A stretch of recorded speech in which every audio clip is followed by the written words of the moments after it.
आणि बाबासाहेब आंबेडकरांनी त्यांच्या अत्यंत व्यस्त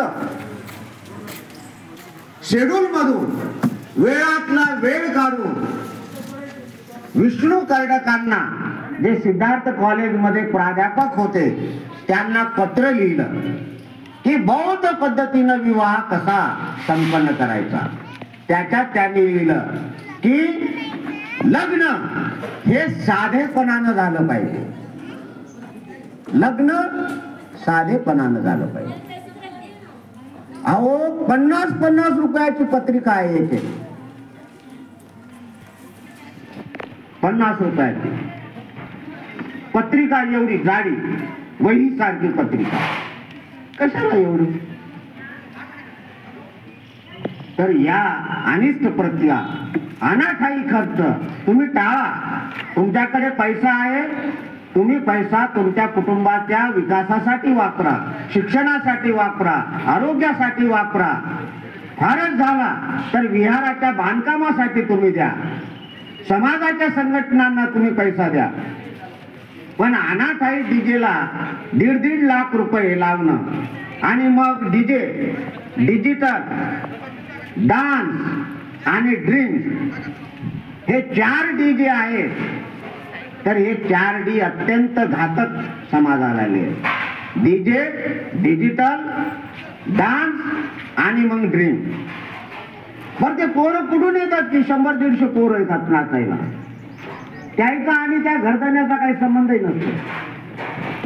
तेव्हा बांधवांनो, या अनिष्ट प्रथा टाळण्यासाठी आपल्याला सामूहिक विवाह सोहळे आयोजित करणं साधेपणानं हे अत्यंत आवश्यक आहे. हाच बुद्धाचा संदेश आहे, बाबासाहेबांचा हा संदेश आहे.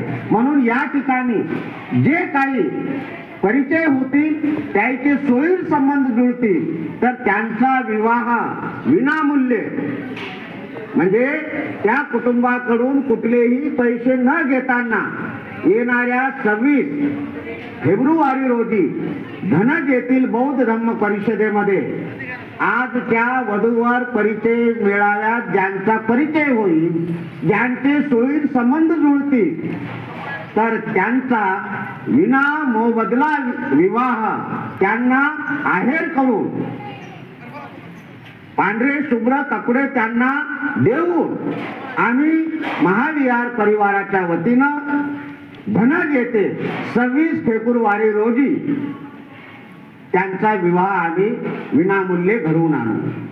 त्यानंतरही ज्यांचे विवाह संबंध जुळतील, सोयरीची होतील, त्यांना मे महिन्यामध्ये गेल्या 3-4 वर्षापासून इंजिनियर कानिंदे यांच्या पुढाकारातून विनामूल्य बौद्ध समाजातील वधूवरांचा विवाह लावण्याची एक परंपरा महाविहार परिवार आणि आमचे मित्र इंजिनियर कानिंदे यांच्या पुढाकारातून आपण चांदोजी पावडे या ठिकाणी घेत असतो. तेव्हा आज जे उपस्थित इच्छुक वधूवर असतील आणि त्यांचे पसंती एकमेकाला होईल, त्या कुटुंबांची पसंती एकमेकाला होईल, आज असो, या जानेवारी महिन्यात असो, फेब्रुवारी महिन्यात असो, मार्च महिन्यात असो, किंवा इथे नाही झाले तरी कुठलेही तुमचे सोयीर संबंध जुळले तरी त्या सर्वांचे सामूहिक विवाह सोहळा हा चांदोजी पावडे मंगल कार्यालयामध्ये आपल्याला आयोजित करायचा आहे. तेव्हा मला असं म्हणायचंय की बाबासाहेब आंबेडकरांनी सांगितल्याप्रमाणे एज्युकेट, एज्युकेट अँड ऑर्गनाइज. आणि म्हणून आपण एज्युकेट झालो, आपला जीवनाशी संघर्ष चालू आहे, त्याच्यातून आपल्या पदरी काही जी प्रगती झाली, तर आपण समाजात राहू आणि समाजात सामूहिकरित्या विवाह सोहळे आपण पार पाडू. अशा पद्धतीची एक भूमिका महाविहार परिवाराच्या वतीनं मी आपल्या समोर ठेवलेली आहे. यानंतर आपल्याला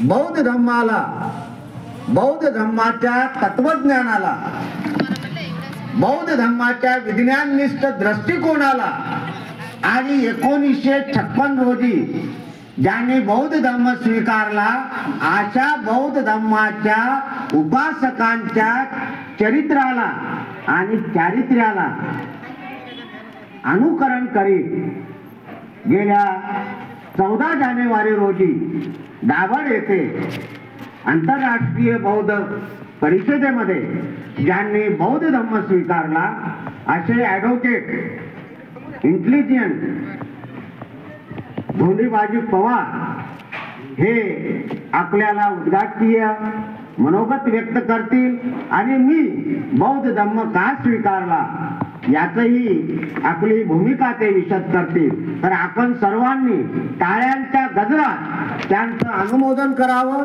त्यांना हार्दिक शुभेच्छा द्याव्यात, त्यांचं स्वागत करावं. आदरणीय